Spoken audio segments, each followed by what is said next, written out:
Assalamualaikum warahmatullahi wabarakatuh. Alhamdulillah, segala puji milik Allah. Ketemu lagi dengan Jakatorik 165, kaum muslimin wal muslimat yang dimuliakan oleh Allah Subhanahu wa taala. Alhamdulillah, Jakatorik sekarang akan mengkaji tentang dalam hadis riwayat Bukhari dan Muslim yang berbunyi laqinu mautakum biqauli la ilaha illallah. Tuntunlah orang-orang yang hendak meninggal atau calon mati dengan kalimat la ilaha illallah. Nah, sekarang talqin itu ada dua. Di umum ada ditalqin, namanya talqin mait. Kemudian orang yang menalkinnya di atas kuburan, yaitu setelah orang itu meninggal. Yang kedua ada talqin bagi orang yang hidup. Nah, kita sekarang alhamdulillah ketemu dengan badal talqin dari Torekoh Qadiriyah wa Naksabandiyah. Kita akan tanyakan lebih jelasnya apa sih perbedaannya talqin mait dengan talqin yang hidup. Nah, sebelum ke situ kita akan ketemu dengan seorang badal talqin, Al Ustad Mu'alim Gusnadi SAG. Assalamualaikum Ustaz. Alhamdulillah. Sehat Ustaz? Alhamdulillah. Tambah gemuk aja nih. Alhamdulillah. Alhamdulillah kesempatan ini Jakatorik bisa ngaji ya. Nah, obrolan santai, ngaji diri. Kita akan menanyakan tentang talqin nih. Di masyarakat tuh kalau talqin katanya orang meninggal di kuburan baru ditalqin. Ketika orang ngajak, ayo talqin, wah berarti orang meninggal. Nah, biar jelas Jakatorik akan mengajak kaum muslimin wal muslimat biar jelas nih. Kita akan tanyakan ke badal talqin, yaitu Mu'alim Gusnadi SAG. Assalamualaikum saja. Siap saja. Alhamdulillah. Nah, ini di masyarakat nih Zat masih samar. Apa sih talqin tuh gitu? Apakah ada dalilnya? Apakah talqin ada di zaman Rasulullah gitu? Boleh Ustaz jelaskan. Assalamualaikum warahmatullahi wabarakatuh.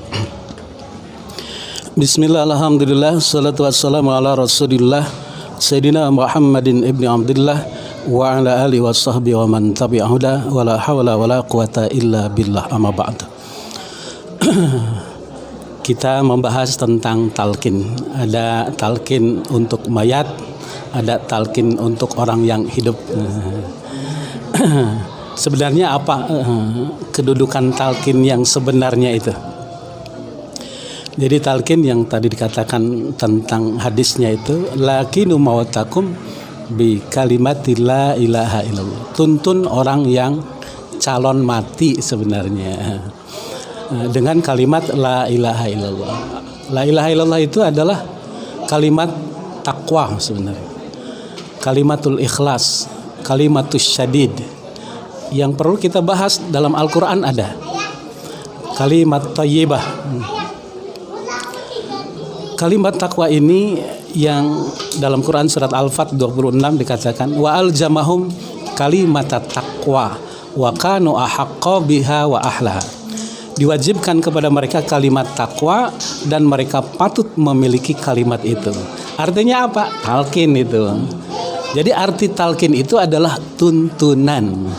Jadi tuntunan itu berlaku hanya untuk yang hidup karena bisa melaksanakan tuntunannya. Sedangkan yang meninggal nggak bisa melaksanakan tuntunan itu. Ya udah nggak bisa ngomong lagi tadi. Sudah nggak bisa ngomong lagi, sudah nggak bisa beramal lagi. In qata'a amaluhu, terputus seluruh amalnya gitu. Ila min salasin, dalam sebuah hadis dikatakan kecuali 3 perkara gitu. Shadaqatin jariyah, aw ilmin yuntafa'u bihi, aw waladin salihin yad'u lah. Jadi nggak bisa mengikuti tuntunan atau melaksanakan tuntunan. Maka tuntunan itu adalah bagi mereka yang masih hidup, yang harus dituntun dengan kalimat tauhid, kalimat takwa, supaya dia bisa bertakwa. Maka takwa itu adalah bekal yang paling baik untuk kematiannya sebenarnya gitu. Fatazawwadu fa inna khairaz zadi taqwa. Berbekalah kalian, sebaik-baik bekal adalah takwa gitu. Di zaman Rasul ada nggak talqin? Rasulullah Shallallahu Alaihi Wasallam dikatakan membimbing para sahabatnya dengan kalimat thayyibah itu. Karena Nabi Shallallahu Alaihi Wasallam yulakinu bi kalimati thayyibah li sahabati radhiyallahu an litasfiyati qulubihim wa tazkiyati nufusihim wa isalihim ila hadratil ilahiyah. Nih maksudnya begini. Jadi Rasulullah Shallallahu Alaihi Wasallam terbiasa menuntun para sahabatnya dengan kalimat thayyibah. Apa fungsinya? Nah, ada fungsi gitu ya. Pertama adalah litasfiyati qulubihim, membersihkan hati. Nah, jadi kita tahu bahwa hati kita banyak penyakit-penyakitnya. Fi qulubihim maradun fazadahumallahu marada. Mungkin penyakitnya apa aja? Apa sebut? Ada iri, dengki, ujub, takabur, riya, sombong dan sebagainya itu. Itu penyakit itu bisa ngerusak amal manusia nggak sih? Merusak itu amal-amalnya rusak. Dan otomatis tidak ada amal yang bisa dibanggakan di hadirat Allah Subhanahu wa taala karena penyakit-penyakit itu. Yang belum dapat talqin ada penyakit dong saja. Ada penyakitnya. Karena di dalam Al-Qur'an fi qulubihim maradun udah pasti. Fazadahumallahu maradu, bertambah saja penyakitnya. Jadi kalau nggak segera diantisipasi, repot kesananya. Lama-lama ketutup dong hatinya saja. Ketutup. Balrona ala qulubihim makanu yaksibun. Bukan demikian, akan tetapi perbuatan mereka menutup hati mereka. Ini. Makanya orang timbul sombong. Sombong. Karena itu penyakit hati saja. Penyakit hati itu. Itu dokternya siapa? Dokternya adalah ya dokter hati juga. Dokter hati. Dokter hati istilahnya siapa?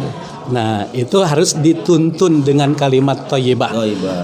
Apa fungsinya tadi? Litasfiyati qulubihim, membersihkan hati. Nah, itu yang pertama saja. Yang pertama. Likulli syai'in siqalah wa siqalatul qalbu dzikrullah. Nah, itu dia. Jadi segala sesuatu ada pensucinya, ada pengkilatnya, ada pembersihnya, pensuci, pengkilat, pembersih hati, zikrullah. Nah, jadi la ilaha illallah itu adalah zikrullah dan terkenal dengan afdalu zikri fa'lam annahu la ilaha illallah. Itu benar nggak sih? Kalau la ilaha illallah itu harus kita gurukan gitu, nggak ngambil di buku Yasin gitu, di musola kita ada bacaan, kita baca. Apa harus digurukan sih? Quran surat Muhammad ayat 19 kita lihat di situ ada fiil amarnya gitu. Fa'lam annahu, ketahuilah olehmu la ilaha illallah. Ketahuilah olehmu la ilaha illallah. Jadi la ilaha illallah itu harus diketahui ternyata. Diketahui apalnya, ilmunya, amalnya, makrifat, adabnya. Jadi memang ini harus ada yang membimbing, ada yang menuntun kalimat ini. Nah, maka dengan tuntunan itu Rasulullah Shallallahu Alaihi Wasallam juga menuntun para sahabatnya selain membersihkan hati, wa tazkiyati nufusihim, mensucikan jiwa. Itu yang kedua. Yang kedua. Yang kedua saja. Oh ya. Mensucikan jiwa. Nah, jadi jiwa kita itu harus suci. Jiwa sama nafsu sama nggak sih? Jiwa nafsu itu ada rahasia manusia ternyata sebenarnya. Jadi kalau kita lihat bahwa ada jasad yang diwakili oleh kolbu, ada jiwa, ada ruh, gitu. Terus dilengkapi juga dengan akal, fikir, dan nafsu. Itu rahasia manusianya yang harus diketahui. Jadi manusia itu harus yang namanya man arrafan nafsahu itu di situ. Oh, di situ. Jadi yang kedua fungsi talqin itu tazkiyatun nufus, nafsu atau jiwa ya. Jiwa. Nah, sekarang yang ketiga saat gimana? Wa usulihim ila hadratil ilahiyah.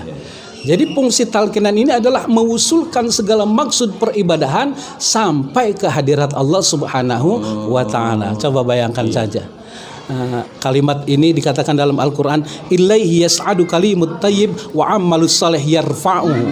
Gubahan kata-kata yang indah itu naik dan dinaikkanlah amal soleh. Jadi amal soleh itu naik. Ini gara-gara kalimat thayyibah tadi menembus langit. Cuman kalau kagak ada pendorongnya, kagak akan bisa sampai ke hadirat Allah Subhanahu wa taala. Kan begini nih. Jadi kalau orang yang nggak ditalkin, tadi kan talkin dituntun saja kalimat la ilaha illallah. Berarti ibadahnya nggak usul dong kalau. Itulah diwajibkannya thalabul ilmi. Yang buat faridatun ala kulli muslim. Nah itu dia. Jadi kalau dalam hadis riwayat gitu, Bukhari atau Muslim itu, talabul ilmi faridatun ala kulli muslim. Menuntut ilmu itu adalah wajib bagi setiap muslim. Jadi ilmu yang berkaitan kepada kemusliman itu apa sih sebenarnya? Bukan ilmu yang di luar kemusliman gitu. Iya. Maka ilmu ini dikatakan ilmu yang dinamakan ilmu, ada ilmu fil lisan, ada ilmu fil jinan gitu. Iya, di lisan tuh di mulut doang saja. Di mulut doang. Jadi dia cuma ngomong doang itu. Ngomong doang gitu. Kalau yang itu syariat gitu. Kalau yang di jinan tuh hati gimana? Jinan itu adalah bagaimana memproses, memanage kolbu ini. Kolbu itu harus dimanage, kolbu itu harus dibersihkan, kolbu itu harus disucikan. Sehingga ketika kolbu ini ada alatnya untuk bisa menenangkan kolbu, dia akan mengalir ke jiwa. Jadi nggak akan bisa jiwa itu menjadi tenang kalau kolbunya tidak tenang. Berarti ini ilmu piljinan ini ada kaitan dengan talqin ya Ustaz? Justru itulah ilmu talqinan itu adalah ilmu fil jinan, ilmu fi wusulil maksud, ilmu yang akan bisa menyampaikan kehadirat Allah Subhanahu wa taala. Kesimpulannya kalau orang ditalqin sholat nih jungkel-jungkel atau jidat sampai hitam belum tentu nyampe tuh ya. Kalau belum tentu nyampe karena ada yang namanya adalah rukun kolbinya itu. Jadi ada rukun qauli, ada rukun fi'li, ada rukun kolbi. Jadi rukun sholat yang 13 diringkas menjadi 3. Rukun qaulinya adalah rukun ucapan, rukun fi'linya adalah rukun gerakan, adalah rukun qalbinya ini yang menentukan.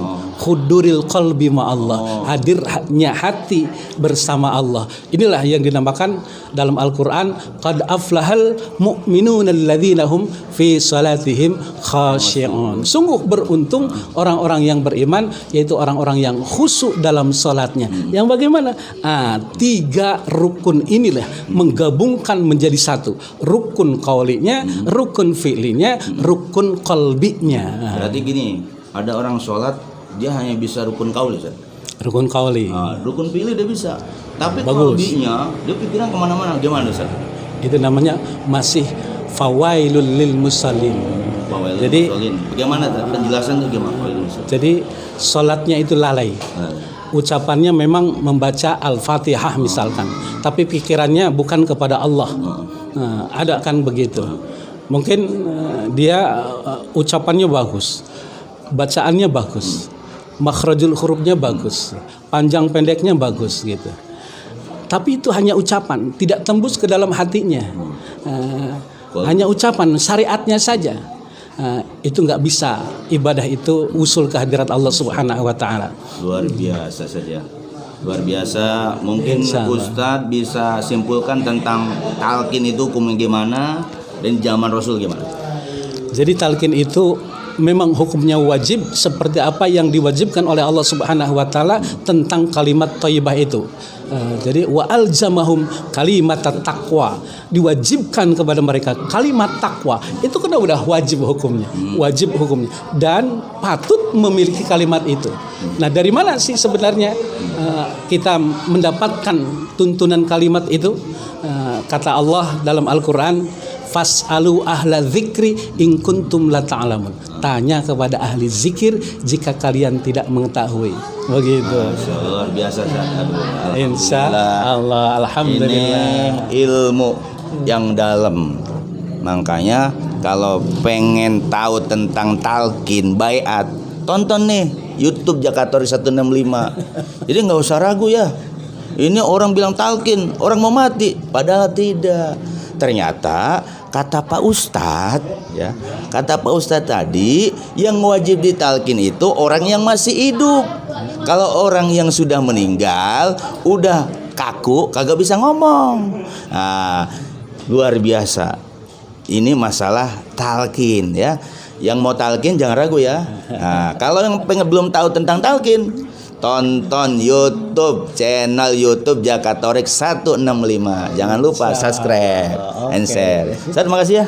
Masya Allah, mudah-mudahan berkah selalu, sukses, biar kaya saja. Alhamdulillah. Punya mobil Mercy, Camry ya. Assalamualaikum warahmatullahi wabarakatuh. Waalaikumsalam warahmatullahi wabarakatuh.